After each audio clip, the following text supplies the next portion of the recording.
As agreed with the organizers, we now have a bit of time for questions and answers, and I will, as a consequence of that, happily take a few questions if there are questions.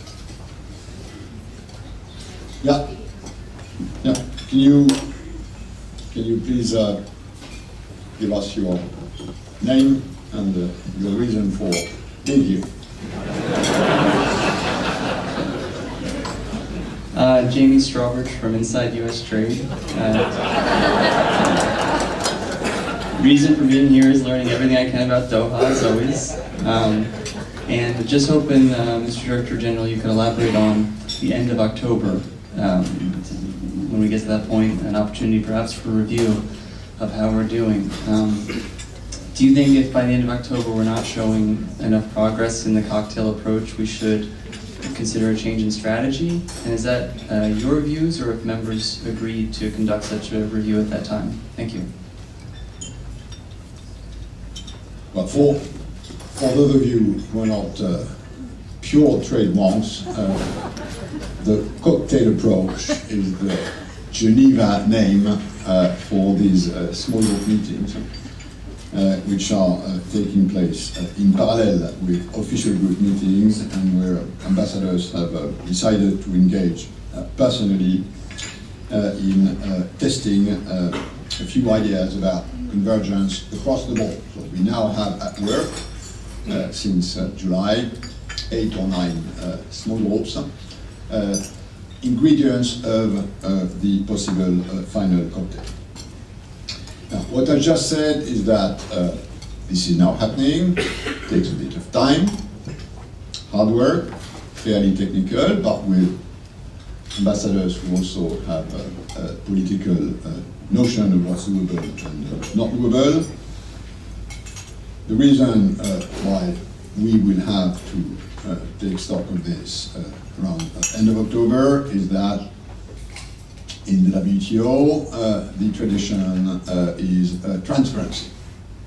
So this, the product of these various shakers, will have to be exposed to the larger WTO membership, as is customary in our practices, and there is an agreement on the fact that this should be done before the Seoul G20 meeting, so that whichever momentum that could, hopefully will, but let's see, appear from this cocktail approach will serve as an input for the discussion which leaders should have in Seoul, like they had one in Toronto last June.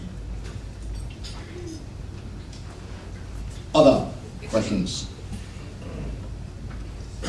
Please. MetLife. That's what I read from here. Thank you.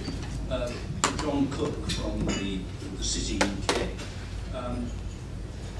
I've been interested in your description of the round as a symphony interrupted by enchiladas and cocktails and so on for all of us involved with services. Not pursuing that metaphor, what has always struck me though about the round is the need for actually a quite long period when services can be discussed in detail. I mean, I think that was our experience in those of us who were involved in the financial services negotiations that ended in 1997. That one really had to go for quite a compressed series of negotiations every few weeks, concentrating in great detail on quite a narrow area of services in order actually to produce understanding on all the sides involved and commitment. How do you see that being managed. I always feel that a lot of the discussion is at a very high level about reuniting political will or something, and yet this basic work has got to be done if there's going to be success for services. You're correct. There are a number of reasons, which I won't enter into in detail, why services negotiations are specific. The main reason for that is that the negotiation in services, sector-wise, mode-wise, and we already have two entries into the negotiating process which you must cross bit by bit, is still done with a reasonably medieval technology, which is requests and offers. In other areas of trade negotiations, we moved to modern ages. In NAMA, non-agricultural market access, we have a formula.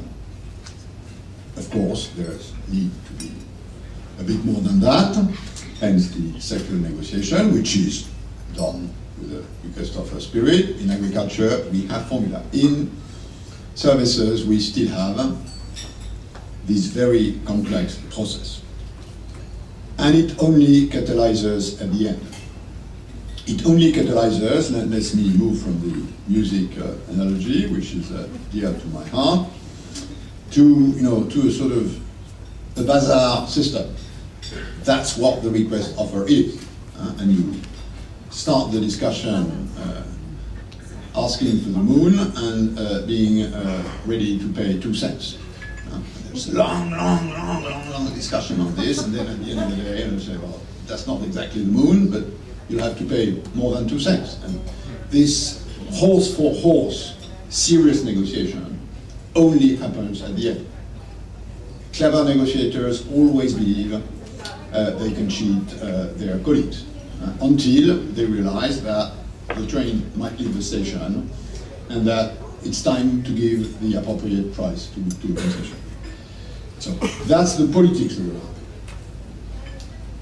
On top of that, since the existence of WTO and of the dispute settlement system, we know by experience that we have not that huge a case law in services, but we have a case law that basically says where you put a column and a semicolon has a lot of importance. And drafting a services schedule is with word sentences, columns and semicolons. This has created a huge amount of legal precaution among negotiators. So it adds to an already very viscose way of negotiating things. And we need these two things to happen.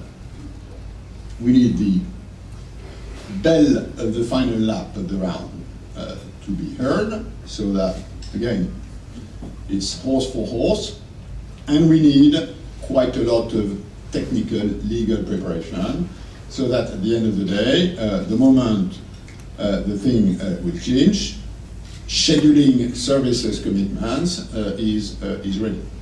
And that's the sort of mix which now is sort of, in many ways, starting to happen, but not yet to the point where we have a real critical mass of the deal in services appearing clearly.